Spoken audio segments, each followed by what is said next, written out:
When it comes to racist organizations, the NRA is low-hanging fruit. Not because they're actually racist, but because we have a mainstream media that needs them to be. So they collectively go out of their way to paint the racist label on the NRA while ignoring anything the NRA does that proves otherwise. Think about it. John Oliver did a 20-minute monologue on NRA TV and completely ignored the 34-year-old black guy with one of the longest-running shows on the network. You think that was by accident? Hell, I do an interview with Killer Mike and the media slaughters him for it.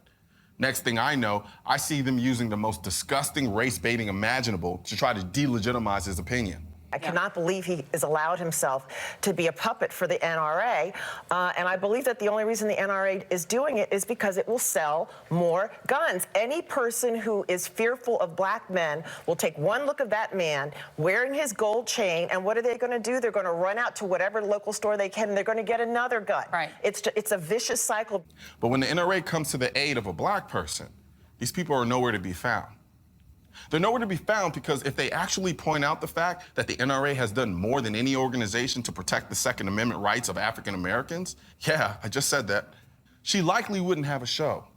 The fact that a renowned group like the Buffalo Soldiers were NRA members probably wouldn't sit well with the mainstream media overlords. And acknowledging that the NRA had a board member like civil rights activist Roy Ennis would likely send them and their "I think the NRA is the KKK because the TV told me so" audience into self-destruct mode. Look, I get it. The media has been painting the NRA as the most racist group on the planet, but with just a little research, you'll soon realize the media hasn't exactly been honest about the NRA's history with black people.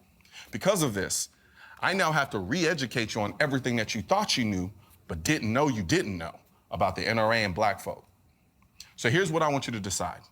Are you willing to have an open mind? Are you willing to accept that not everything you've been led to believe is based in fact?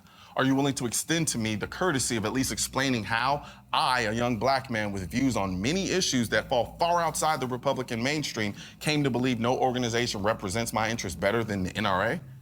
I know many of you won't be willing to give me a chance, but for those of you who will, I put together this episode specifically for you on the intersection between race, the Second Amendment, and the NRA. All I ask is that you watch.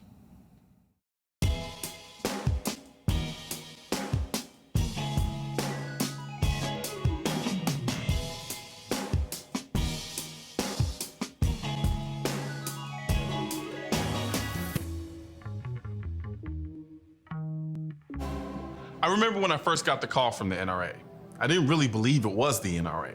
Honestly, I didn't know very much about the NRA beyond the fact that they were the largest gun rights organization in the country. Oh, and that they were also a low-key racist KKK neo-Nazi hate group. At least that's what all the media outlets had been not so subtly insinuating my whole life. I never actually verified it or looked into it. I just kind of let it sit on my subconscious as an unverified truth. So when I got the call, I wasn't the most receptive person in the world. But it's not every day that you get a call from the most powerful gun rights organization on the planet asking you to continue doing what you were already doing on your own for the last 5 years. This isn't a black or white, Democrat or Republican issue. This is common sense. This is self-preservation. It's about natural rights. Except now, they want you to do it on their platform. So I listened. Immediately after the call, I thought, last I checked, the KKK wasn't calling young black men to join their ranks. And I'm pretty positive the neo-Nazis want nothing to do with the young black urban gun enthusiasts. But I just got a call from the NRA, and they're supposed to be all of those things, and it wasn't adding up. So I did what I do best. I Googled. These days, it's all the rage to be woke, especially on Instagram and Twitter. And like becoming a vegan, you're apparently supposed to tell everyone how woke you are. The problem is there's no real standard for being woke. So the entire concept is like one big-ass intellectual participation trophy. As long as you say you're woke, then, well, you're woke. Suffice it to say, in doing my research about the NRA, I became woke to a lot of things about the NRA that I didn't know. But if you don't believe anything I say here, Google is your best friend. There have always been and will continue to be elements in this country trying to vigorously keep guns out of the hands of black people. During the time of slavery, it was done with brute force and oppression. During the civil rights movement, it was done with laws. Today, it's done with the media telling minorities that the most powerful gun rights organization, who they can't stand because, as they say with their own words, the NRA is non-discriminatory when it comes to who gets guns, including terrorists. Is also racist and doesn't care about minority gun owners. The NRA was now a white supremacist group. If you look close enough, there's a contradiction somewhere in there. I think it's between the NRA wants to arm everybody, and then the NRA doesn't care about minority gun owners. From where I'm standing, it's just not adding up. But then again, they don't want it to add up. Because the most dangerous thing in the world for every anti-gun force out there would be for minorities to become woke to the fact that they are being deliberately misled about the NRA and its history. Once people come to understand the NRA, as I have, an organization dedicated to protecting the constitutional rights of all people, once people get that, well, they'll come to understand that today's anti-gun mainstream media, politicians, and power-hungry billionaires are nothing more than frauds. They don't want you to have guns. They just want to use you for their own agenda. So they sell you a story that an organization that actually wants to protect their rights is racist. They do this to blind you from the truth, banking on the fact that you won't do your own Googles to verify it. And in my opinion, it's time to separate fact from fiction, a simple lesson we all learned in school. So let me educate you on some of the tactics the media, politicians, and anti-gun billionaires use to paint the NRA as racist. It's time to go back to school. Listen closely. Take notes. Today's lesson is truth.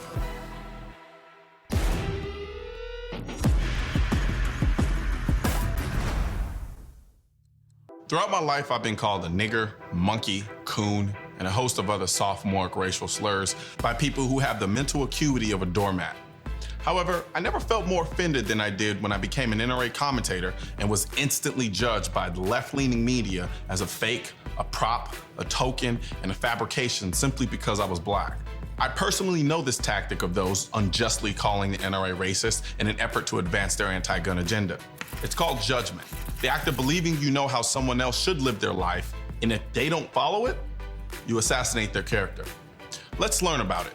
When some mindless mouth breather lobs a racial slur against me, I know it's the result of ignorance and insecurity and a supremely awe-inspiring level of stupidity. However, when people who are supposed to be journalists, educated, and allegedly intelligent people relegate me to nothing more than my race and not my merit, or judge my decision to be an advocate for something based solely on my race, that's the result of a conscious superiority complex masquerading as a progressive, also known as judgment. For 6 years, I produced video after video, and in more ways than one, advocating the Second Amendment. Over those 6 years, I built a huge following of people. I didn't plan it. It just so happened that there were a ton of people who didn't care about my race that agreed with me on the issue. Yet all I kept hearing from the other side was, how can you as a young black man be an advocate for guns? Never once asking the same question to my white counterparts. The media wrote article after article attacking me, judging me, and trying to discredit my credibility and authenticity. And every single piece had the same stench of, how can you as a black man? As if my personal ideologies, beliefs, and personality are a given simply because I'm black. For a group of people who pride themselves on acceptance and progressive thoughts and ideas, the covert racism is at an all-time high. Judgment. Let's learn about willful ignorance. Defined as a decision in bad faith to avoid becoming informed about something so as to avoid having to make undesirable decisions that such information might prompt. This is a favorite tactic of the anti-gun media. They often deploy it when calling the NRA racist. It's one thing to be ignorant. It's a whole nother thing to purposefully try not to learn the facts. Second only to struggling college students who purposefully avoid looking at their bank account balance when pulling money from the ATM, the mainstream media are the most egregious perpetrators of willful ignorance I've ever seen. It's almost overwhelming, as if there's a concerted effort on behalf of those outlets to make the NRA all of these things, whether it's true or not. For ages, the mainstream media have fetishized the idea that the NRA is a neo-Nazi organization. Yet, in 1940, the NRA helped collect over 7,000 firearms to send to the British to help them defend against a potential invasion by Nazi Germany. Last I checked, Nazi sympathizers don't send guns to the people fighting the Nazis. Now let's talk about the NRA being the KKK, or the marauding clan of mouth-breathing idiots, if you want to be specific. The KKK is a domestic terrorist group formed by 6 Confederate veterans post-Civil War, whose goal was to use violence and intimidation tactics to terrorize and kill black people. The NRA was founded by 2 Union veterans with the primary goal of promoting and encouraging rifle shooting on a scientific basis because they didn't feel the Union soldiers did a good enough job killing Confederate soldiers during the Civil War. Not to mention that guy who led the Union force to victory against the Confederates, Ulysses S. Grant, also served as the 8th president of the NRA. Where the media engages in the most egregious form of willful ignorance is when they push the narrative that the NRA doesn't care about minority gun owners. But the NRA has been fighting for the rights of all gun owners for more than 100 years, including minority gun owners. But because these so-called reporters with degrees from top universities are incapable of researching, I now have to do their job at the risk of pandering to my own people. In 2008, the Supreme Court ruled that Chicago's 28-year-old ban on handgun ownership was unconstitutional. The case was brought in part by a 76-year-old black man who lived in Morgan Park neighborhood that had been taken over by gangs and drug dealers. The NRA supported and argued on behalf of McDonald, a black man whose gun rights, according to the mainstream media, the NRA is not supposed to care about.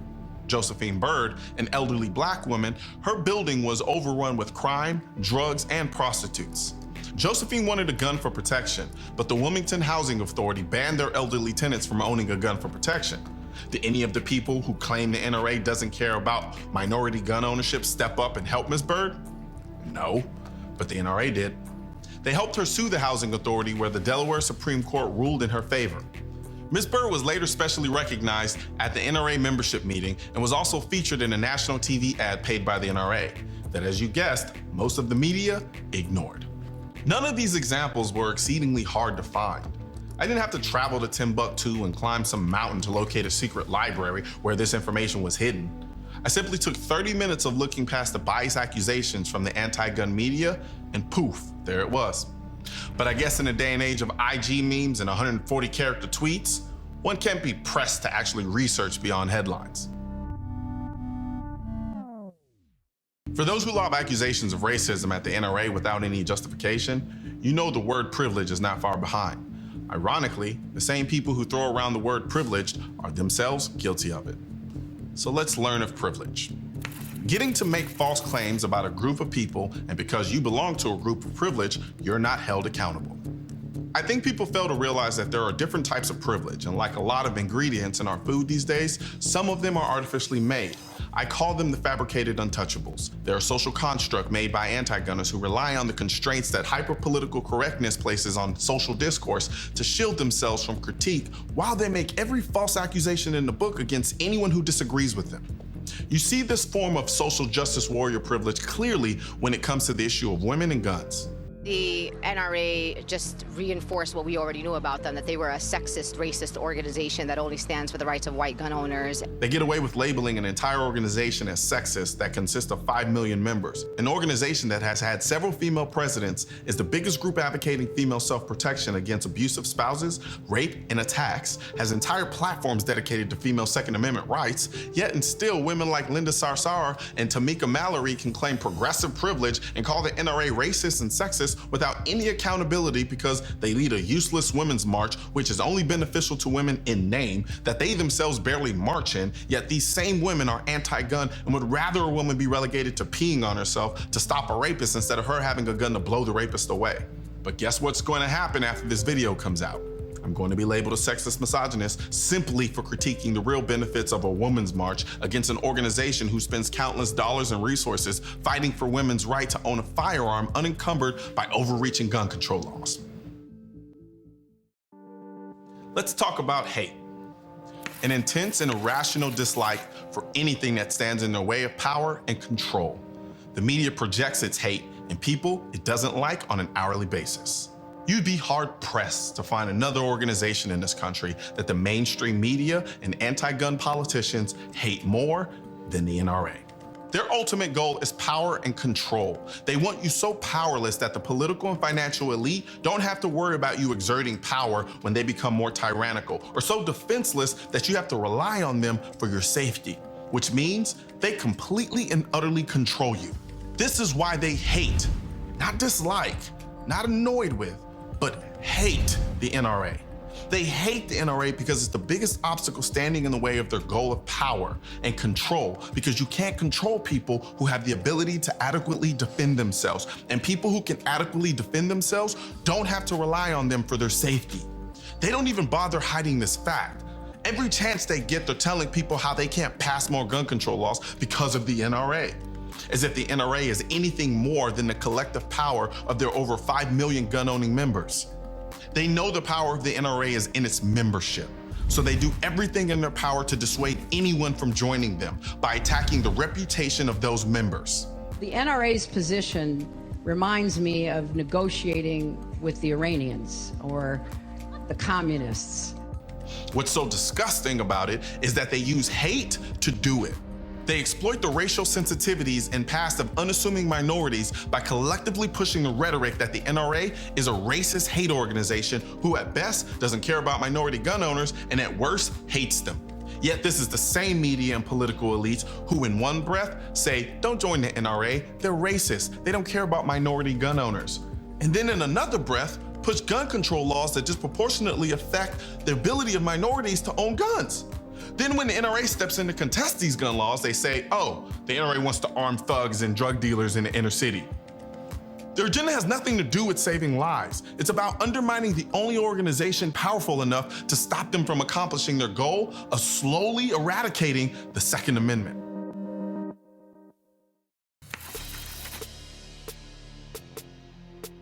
For years, I've watched the mainstream media and anti-gun politicians push a false narrative about not only the NRA, but gun owners. I've accepted that in the mainstream media, real journalism is dead and has been replaced with celebrity reporters pushing their own agendas and ideologies, which always seem to be one-sided when it comes to guns, the NRA, and the Second Amendment. When I started doing this, I just wanted to shoot guns and make gun videos. But because you insist on being dishonest about the Second Amendment and the NRA, which seeks to protect the right for all American citizens, I'm now forced to hold you all accountable at every turn. I'm going to be the gnats at a barbecue, the mosquitoes at a picnic, and the flies at the five-star steakhouses where I know you all eat. And I'm going to expose you all for the agenda-driven, power-hungry, hateful, covert racists that you are from here on out. But I can't do this alone. So I turn to my supporters to take this information out into the world and challenge the false narrative from the anti-gun media, politicians, and power-hungry billionaires and call them out on their BS.